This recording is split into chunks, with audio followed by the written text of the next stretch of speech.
High மக்களே, வணக்கம் வணக்கம்.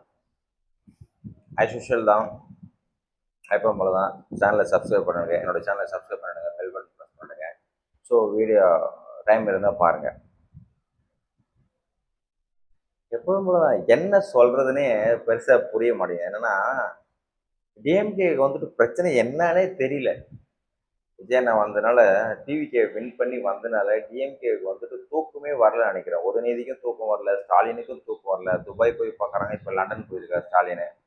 இவங்க எப்பவுமே மக்கள் சேவை பணி பண்றதுல வந்துட்டு குறியா இருக்க மாட்டாங்க. எதிர்கட்சி எப்படி அழிக்கலான்றதான் வந்து குறியா இருப்பாங்க. இவங்களோட வேலையா தான். இவங்க எதிர்க்கிறதுக்கு ஆள் இல்லை அப்படின்ற வந்து தெம்பு திராணி அவனுக்கும் இல்லை அப்படின்ற மாதிரி தான் இருந்துச்சு. ஸோ ஜெயலலிதா எம்ஜிஆர் இருக்கும்போது டிஎம்கே டப்பா டான்ஸ் ஆடிச்சு. ஸோ அதுக்கப்புறம் ஜெயலலிதா வரும்போது இன்னும் டப்பா டான்ஸ் ஆச்சு. ஏன்னா கலைஞர்லாம் தூக்கி உள்ள போட்டாங்க ஜெயிலில். ஐயோ குய்யோன்னு கத்தினாரு. ஸோ அப்படியாச்சா. ஸோ அதனால வந்துட்டு இப்போ வந்து பவர் இல்லைல்ல. இப்போ இதுக்கப்புறம் வந்துட்டு கலைஞரும் காலி, எம்ஜிஆரும் காலி, ஜெயலலிதாவும் காலி. ஸோ இவங்க எல்லாம் போயிட்டாங்க. அதுக்கப்புறம் வந்து நம்ம இருந்துப்போம் அப்படின்னு ஸ்டாலின் வந்துட்டு ரொம்ப நம்பினார் போல இருக்கு. ஸோ நம்ம சாகர வரையும் நாம தான் சிஎம்மாக இருப்போம், வேற யாவும் வரப்போறான் பார்த்துக்கலாம் அப்படின்ற மாதிரி. ஸோ இப்போ திடீர்னு விஜயண்ண கிளம்பி வந்து டிவிக்குன்னு ஒரு கட்சி ஆரம்பிச்சு, ஸோ மக்களை வந்து திரட்டி மக்களோட மக்களை கூட்டணி வச்சு ஜெயிச்சு இன்னைக்கு வந்து சிஎம் உட்காந்துட்டார்ல. ஸோ சுத்தமாக தூக்கம் வரல டிஎம்கேக்கு. என்னென்னமோ இன்னும் பிரச்சனை பண்ணிட்டே தான் இருக்கணும். ஆனால் தீய சக்தின்னு எம்ஜிஆர் அப்போ சொன்னார், அதே தான் விஜயனை இப்போ ரிப்பீட் பண்ணாரு, ஞாபகப்படுத்துறாரு. அப்போ இருந்த மக்களுக்கு தான் திமுக ஒரு தீய சக்தி. ஸோ அப்படின்னு எம்ஜிஆர் சொன்னது வந்து இப்போ விஜயனை சொல்லி தான் எல்லாருக்குமே தெரியுது. அவர் ஹிஸ்ட்ரி வந்து முழுசாக பார்த்துருக்காரு, படிச்சிருக்காரு, கேட்டிருக்காரு, எல்லாமே அலசி ஆராய்ஞ்சு அரசியலே வந்திருக்காரு. திமுக ஒரு தீய சக்தின்னு சொல்லிட்டு அவர் சொல்லி தான் எல்லாருக்குமே தெரியுது. எம்ஜிஆர் சொன்னாரு சொல்லிட்டு தெரியுது. ஸோ எம்ஜிஆர் வந்து உலக சுற்றுவாளின்னு ஒரு சின்ன என்ன சொல்றது ஒரு படம் எடுத்தார். அதில் சின்ன சின்னதாக தான் காட்டுவாங்க உலக சுற்று வாலிபன் எங்கே. பட் ஆனால் இப்போ இருக்கிற பிரதமர் மோடி தான் வந்து உண்மையாலே உலக சுற்று வாலிபன். அவர் ஏஜ் ஒன்று அப்படி இருக்கலாம். ஸோ பட் ஆனால் அவர் ரவுண்ட் அடிக்கிறதுல பார்த்தா உலக சுற்று வாலிபன். நிஜமாவே அவர் மாதிரி கண்டிப்பாக வந்துட்டு யாராலையுமே உலக சுற்ற முடியாது. எந்த தலைவரும் உலகத்தில் என்னென்ன கண்ட்ரி இருக்கு எல்லா கண்ட்ரியும் போயிட்டு வர்றாரு. சில கண்ட்ரி வந்து ரிப்பீட்டடாக போறாரு. ஸோ கேள்விப்படாத கண்ட்ரிக்கெலாம் போறாரு இல்லையா மோடி. அவர் தான் உண்மையான உலக சுற்று வாலிபர். ஸோ அந்த மாதிரி எம்ஜிஆர் ஒரு உலக சுற்று வாலிபனாக இருந்து அதுக்கப்புறம் அரசியல் கட்சிக்கு வந்து மக்களுக்காக மக்களை சுற்றி சுற்றி வந்து மக்களோட கூட்டணி வச்சு ஜெயிச்சு அவர் நல்லது பண்ணிட்டு போயிட்டார்.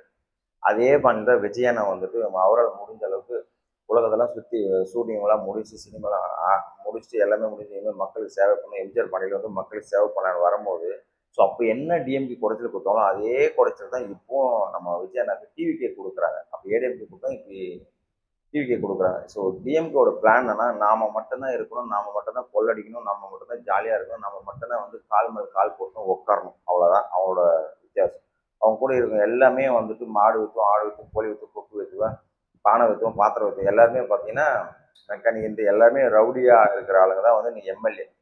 குவாலிஃபிகேஷன்லாம் பார்த்தா ஒன்றும் இருக்காது. ஒரு அமைச்சர் கூட ஒழுங்காக இங்கிலீஷில் பேச மாட்டானுங்க. ஸோ ஸோ எல்லாமே ஸ்கூல் பக்கம் திரும்பி எல்லாமே ரவுடிங்க, கொள்ளக்காரன் இதுவங்க தான் வந்துட்டு அமைச்சரவை முன்னாள் இருந்தானுங்க. இப்போ இருக்கிற அமைச்சர்கள் வந்து டிவிகளை வச்சு நான் அரசியலில் வந்து பார்த்தீங்கன்னா எல்லாமே மோஸ்ட்லி ஓரளவுக்கு படித்தவங்க. எக்ஸ்பீரியன்ஸ் இல்லைனாலும் எக்ஸ்பீரியன்ஸ் வந்துடும். ஒரு தொழில் வந்து தான் எக்ஸ்பீரியன்ஸ் வரும் இல்லையா, அது மாதிரி எல்லாமே டீசென்ட் பாலிசி. ஸோ ஒரு இவர் அமெரிக்காவில் அண்ணாமலை சொன்ன மாதிரி ஸோ அவங்க வந்திருக்காங்க, டிவிக்கில் வந்திருக்காங்க. அவங்களுக்கு 6 மாதமோ இல்லை 1 வருஷமோ வந்துட்டு டைம் கொடுக்கணும். நம்ம அவங்க வந்து ஆட்சி பண்ணுவாங்க. ஏன்னா இப்போ இருக்கிற அமைச்சர்கள் வந்துட்டு ஒருத்தர் கூட ஒரு ஒரு சில அமைச்சர்கள் தவிர்த்து மற்றவங்க எல்லாருமே பார்த்தீங்கன்னா கவுன்சிலர் கூட இருந்து கிடையாது. அவங்க வந்து ஸ்டேட் அமைச்சர் ஆயிட்டாங்க பாவம். ஸோ அவங்களுக்கு வந்து எக்ஸ்பீரியன்ஸ் வேணும் அப்படின்ற மாதிரி பக்கவாக ஒரு படித்தவன் ஐபிஎஸ் என்ன சொல்லணுமோ அதை அண்ணாமலை வந்து பக்காவாக சொல்ல. மேபி ஃபியூச்சரில் அண்ணாமலை வந்துட்டு நம்ம விஜயனோட கூட்டணி வந்துட்டு தமிழ்நாடு வேற எங்கேயோ போயிடும். அது ஒரு வளர்ச்சி மிகுந்த தமிழ்நாடாக வரும். ஏன்னா யாரோ கூட்டணிக்கு வராங்க டிவிகேக்கு. ஸோ அண்ணாமலை அவர் கட்சி ஆரம்பிச்சு ஃபியூச்சரில் வந்தாருன்னா கொஞ்சம் நல்லாயிருக்கும் எனக்கு தெரிஞ்சு. ஏன்னா அவர் வந்து படித்தவன்றதான் எப்படி பேசணுமோ அப்படி கரெக்டாக பேசணும். பிஜேபி கூட்டணி இருக்கும்போது தலைவராக இருக்கும்போது ஒரு சில வார்த்தைகள் வந்து விஜயனை தாக்கி பேசியிருப்பார். ஸோ அது வந்து அப்படி விட்டுருவோம், அது அப்பாற்பட்ட பிரச்சனை. அது வந்துட்டு அப்படி பேசணும் நமக்கு யூஸ் இல்லை, மக்கள் நம்ம ஓட்டு போட மாட்டாங்கன்னு அவரே தெரிஞ்சுக்கிறார். அவர் நிற்கும் போது எம்எல்ஏ நிற்கும் போது தோத்துட்டாரு. அதுக்கப்புறம் சப்போர்ட் பண்ணும்போது இப்போ கரண்ட்ல சப்போர்ட் பண்ணும்போது தோத்துட்டாரு. ஸோ எதுக்காகனா படித்தவங்க இருந்தால் தான் ஓரளவுக்கு நாட்டை முன்னேற்றி செல்ல முடியும். இப்போ நம்ம மோடி வந்து நம்ம நாடு முன்னேறி நிற்குது அவர் சொன்ன மாதிரி ஒரு வார்த்தை அவ்வளோ இக்கட்டான சுச்சுவேஷன்லையும் நான் இந்தியாவுக்கு வந்துட்டு ஆயில் வந்து தட்டுப்பாடு இல்லாமல் நான் வாங்கி கொடுத்தேன்னா அவரோட பண்பு மாண்பு. ஸோ மற்ற அரசாங்கங்களோட வேர்ல்டு அரசாங்கம் அவங்க அதிபர் கூட ஃப்ரெண்ட்லியாக இருக்கிறதுனால தான் எனக்கு ஆயில் கிடைச்சிது அப்படின்ற மாதிரி கரெக்டாக சொன்னாங்க.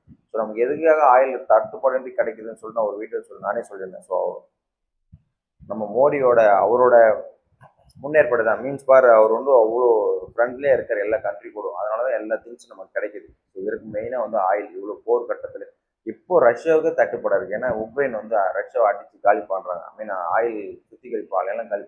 இந்தியாவிலேருந்து இப்போ ரஷ்யாவுக்கு சப்ளை ஆகிற நிலைமை ஆச்சு. ரஷ்யா கிட்ட தான் நம்ம இந்தியா டன் வாங்கிட்டே இருப்பாங்க லட்சக்கணக்கில் லட்சம் கோடி டன் கணக்கில். இப்போ இந்த மாதிரி சுச்சுவேஷன் இந்தியாவிலேருந்து ரஷ்யாவுக்கு போகுது இப்போதைக்கு.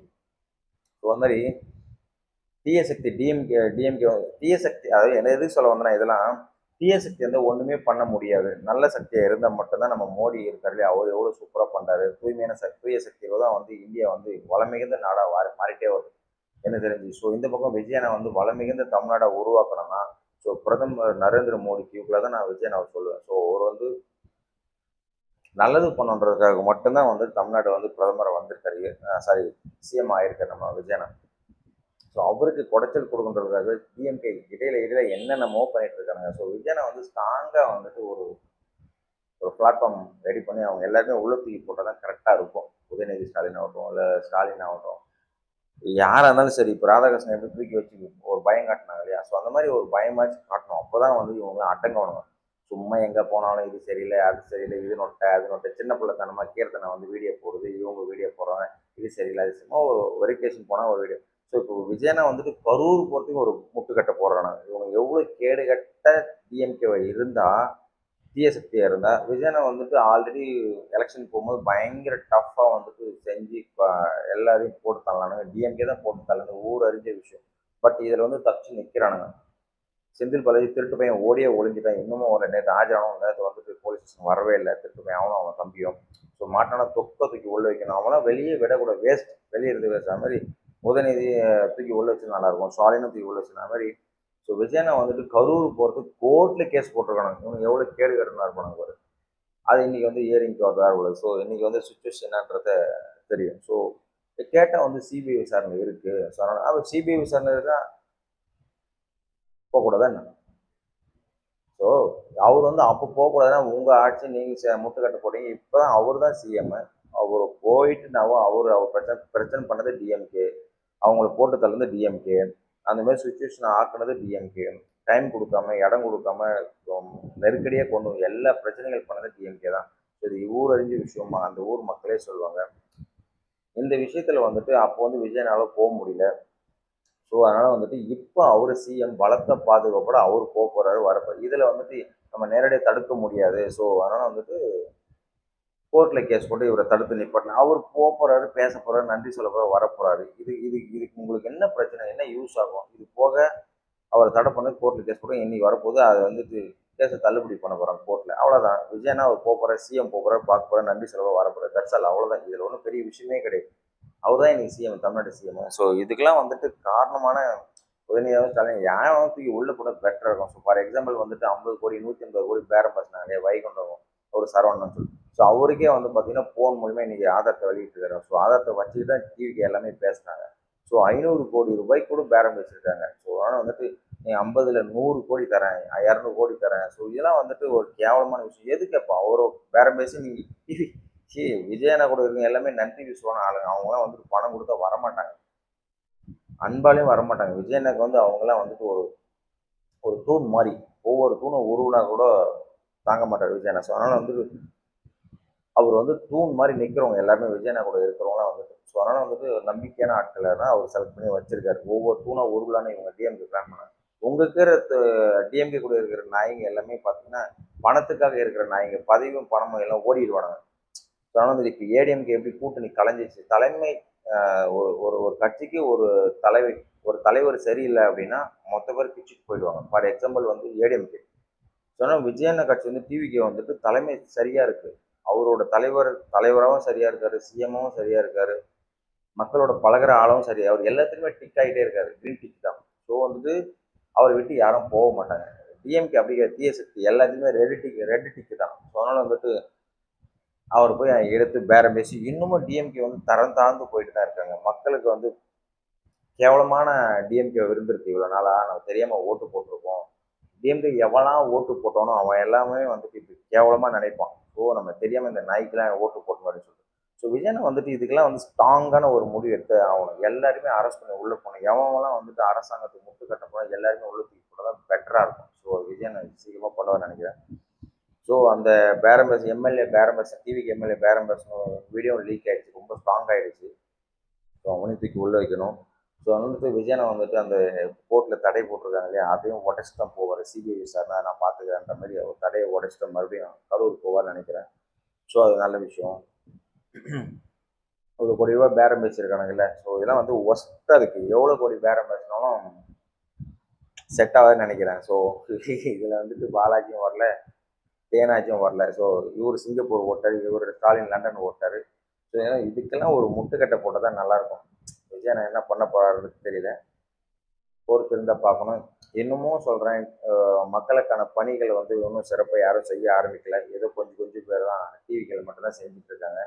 மற்றபடி ஏடிஎம்கே ஆகட்டும் டிஎம்கே ஆகட்டும் எந்த மற்ற கட்சிகள் யாருமே வந்துட்டு பெருசாக ஒன்றுமே செஞ்சு கீழ்க்கல. ஸோ பாமக ராமதாஸ், அவர் அன்புமணி ராமதாஸ் பரவாயில்ல போல இருக்குது. ஸோ ஏதோ கொஞ்சம் மேகதாது பிரச்சனை கொஞ்சம் கையில் எடுத்து அவர் தான் சுற்றிட்டே இருப்பார். ஸோ அவர் கொஞ்சம் மக்களுக்கு பாதுகாப்பு பண்ணணும், வறட்சி ஆகிடக்கூட ஒரு முக்கியமான விஷயம் மேகதாதை எடுத்து பண்ணிட்டு இருக்காரு. அட்லீஸ்ட் அவராவது இறங்கி அவருக்கு அவர் பதவியிலையும் கிடையாது, ஒரு எம்எல்ஏவும் கிடையாது, ஒன்றுமே இல்லை. அவங்க ஒய்ஃப் மட்டும் தான் எம்எல்ஏ. ஸோ அவர் கொஞ்சம் என்ன பண்ணுறது அப்படியே பண்ணுறது. பட்டு இத்து போன சீமா மாதிரி இல்லாமல் கத்தின்னு கிடக்காம அவர் உருப்படியை இறங்கி போராட்டம் பண்ணுறது பண்ணுங்க. இது சிஎம் மீட் பண்ணுறது பதவியிலே இல்லைன்னா அழகாக போயிட்டு சிஎம் மீட் பண்ணுறது பண்ணலாம். தலைமைச் செயலருக்கு போகிறாரு, மனு கொடுக்குறாரு, ஸோ பேசுகிறாரு. ஸோ அது ஒரு நல்ல விஷயம். ஸோ இது போக வந்து டிஎம்கேல வந்துட்டு சீமானும் உதயநிதியும் உட்காந்து பேட் வைப்ரேஷன் உட்காந்து பேசிக்கிதுங்க. இதெல்லாம் நல்ல விஷயம். கண்டிப்பாக அவங்க இடைத்தேர்தலையும் உள்ளாட்சி தேர்தலையும் வந்து சேர்ந்து கூட்டணியில் தான் சேர்ந்து வேலை பார்ப்பான்னு நினைக்கிறேன். சீமானுக்கு வந்து டிஎம்கே சப்போர்ட் பண்ண நினைக்கிறேன். தீயசக்தி ஒன்றா சேர்ந்து சாம்பலாக போகுது, கண்டிப்பாக பிரயோஜனமே கிடையாது. ஸோ விஜயனை வந்து கோர்ட்டுக்கு போகிறது தடுக்கிறதுக்கு பிளான் பண்ணுறாங்க. ஸோ டிஎம்கே வந்து டிவிகே கிட்ட எம்எல்ஏ கிட்ட பேரம் பேசுகிறாங்க. இது வந்து ஒன்று. ஸோ அது போக வந்துட்டு கவர்மெண்ட் லாயரை வந்து செலக்ட் பண்ணுறாங்க. இது வந்து பணம் கொடுத்து தான் செலக்ட் பண்ணிட்டாங்க அப்படின்னு சொல்லிட்டு வானதி சீனிவாசன் பச்சை போய் சொல்கிறாங்க. ஸோ நம்ம கவர்மெண்ட் வந்து சிஎம் வந்து என்ன சொல்கிறார், தலைவர் வச்சு என்ன சொல்கிறார், நாங்கள் ஊழலே இல்லாமல் தான் ஆட்சி பண்ணுவோம், நாங்கள் இப்போ எதுக்குமே பணம் வாங்க மாட்டோம் சொல்லிட்டு அந்த ரூட்டில் போயிட்டு இருக்க வண்டி போயிட்டு தடுத்து இவங்க பணம் வாங்கிட்டாங்க அப்படின்னு நம்ம அவங்க வனிதா வந்து சாரி பிஜேபி அவங்க இருக்காங்களே அவங்க வனிதா சீனிவாசன் அவங்க வேஸ்ட்டை சொல்கிறாங்க. ஸோ அதெல்லாம் வேஸ்ட்டு. சும்மா நானும் ஒரு லாயர்னு சொல்லிட்டு சும்மா பிஜேபி கட்சி கொடி போட்டு ஆதாரமே இல்லாத ஒரு போய் அடிச்சு விட்றாங்க. ஸோ பப்ளிக்காக, ஏன்னா அவங்க எங்கே இருக்கிறான்னு தெரியல. திடீர்னு நயினார் நாயகன் ஒரு பேட்டி சின்ன ஒரு பேட்டி கொடுப்பாரு. ஸோ அதனால இருக்கு, நானும் இருக்குன்றதை கட்டிக்குவாங்க. அது மாதிரி பணமே வாங்காததுக்கு ஆதாரபூர்வம் இல்லை. ஆனால் வந்துட்டு பணம் வாங்கிட்டு வந்து கவர்மெண்ட் லாயரை செலக்ட் பண்ணியிருக்காங்க. ஆனால் நிர்மல்குமார் என்ன சொல்கிறாரு, யார் வாங்கினாலும் பணம் சரி, என் பேரை சொன்னாலும் சரி, யார் பேரை சொல்லி வாங்கினாலும் சரி, இல்லை லாயர் செலக்ட் பண்ணுறது சேர்க்கறது உள்ள கவர்மெண்ட் லாயரை சேர்க்கறதுக்கு பணம் கேட்குறாங்க அப்படின்னு யார் என்கிட்ட சொன்னாலும் சரி, நீங்கள் வந்து புகார் தெரிவிக்கலாம், உடனே தூக்கி ஜெயிலில் போடப்போம் அப்படின்னு சொல்ல. ஆல்ரெடி என் பேரை சொல்லி ஒருத்தன் என் ஆஃபீஸில் பேர சொல்லி தெரிஞ்சது விஷயம் தெரிஞ்சு உடனே அவனை தூக்கி ஜெயிலில் போட்டாச்சு. ஸோ மாதிரி யார் கம்ப்ளைண்ட் பண்ணாலும் பண விஷயமா லஞ்ச விஷயமா யாராக இருந்தாலும் டிவிக்கு கம்ப்ளைண்ட் பண்ணுங்க, தமிழ் அரசாங்கத்துக்கு கம்ப்ளைண்ட் பண்ணுங்க, நாங்கள் உள்ள தூக்கி வைக்கிறோம் அப்படின்றாங்க. ஸோ விஜயன் ஆட்சிக்கு வந்து இன்னமும் ஏகப்பட்ட பிரச்சனை கொடுத்துட்டே தான் இருக்காங்க. இப்போ வந்து விஜயனை வந்துட்டு அவரோட வேலையை பார்த்துட்டு சொல்லுங்கள். கூட பார்த்தா அந்த கடல் நீர் குடிநீர் திட்டத்தை போயிட்டு அழகாக சுற்றி பார்த்துட்டு வான் பண்ணிட்டு ஸோ சீக்கிரமாக முடிங்க, மக்களுக்கு தூய்மையான குடிநீர் குடிங்க. அவரும் வந்து கிளாஸ் எடுத்து அந்த தண்ணி குடிச்சு பார்த்தாரு, நல்லா இருக்கா இல்லையான்னு சொல்லிட்டு. கடல் நீரே வந்து உப்பு நீரை கெமிக்கல்லாம் போட்டு சொல்லி ஏதோ ஒன்று போட்டு குடிநீரை ஆக்கி தராங்க. ஸோ மனுஷன் 100 வருஷம் 30 வருஷம் வாழ வேண்டிய மனுஷனை பாதியில கொள்றதுக்கு அந்த தண்ணியிலேருந்தே ஆரம்பம். வேறு வழி இல்லை. நம்ம சாப்பிட்ற ஃபுட்டுலேருந்து தண்ணியிலேருந்து எல்லாமே கெமிக்கல் தான். சுவாசிக்கிற காற்று வரைக்குமே கெமிக்கல் தான். நிலைமை மனுஷன் அப்படி மாற்றிட்டான். வேறு என்ன பண்ணுறது? இப்போ உட்காந்து இந்த சேர் ஆகட்டும், எடுக்கிற கேமரா ஆகட்டும், மொபைல் ஆகட்டும், இந்த ரெக்கார்டு மிஷின் ஆகட்டும், எல்லாமே கெமிக்கலில் தான் உருவாகுது. போடுற சட்டையிலேருந்து எல்லாமே கேப்புங்க எல்லாமே கெமிக்கல் வச்சு தான் உருவாகுது. வேறு வழி இல்லை. உலகமே கெமிக்கலில் தான் ஓடிட்டு. ஸோ அதனால தான் வந்துட்டு சுவாசிக்கிற காற்றுலேருந்து ஆட்டோமேட்டிக்காக விஷம் தான் பரவி இருக்குது. அது சுவாசிக்கிறோம், குடிக்கிற தண்ணிலேருந்து ஃபுட்டு. உலகம் முழுவதுமே வந்து தூய்மையான தண்ணியோ காற்றோ இல்லை வாட்டரோ ஃபுட்டோ எதுவும் இல்லை. எல்லாத்துலேயும் மிக்சிங் இருக்குது. மிக்சிங் இல்லாமல் எதுவுமே இல்லை.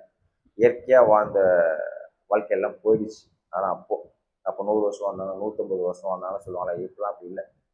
எல்லாருமே குறிப்பிட்ட காலம் வரைக்கும் தான் அப்படியே ஸ்பேர் பார்ட்ஸ் ஆட்டி வாங்கி போக வேண்டியது தான்.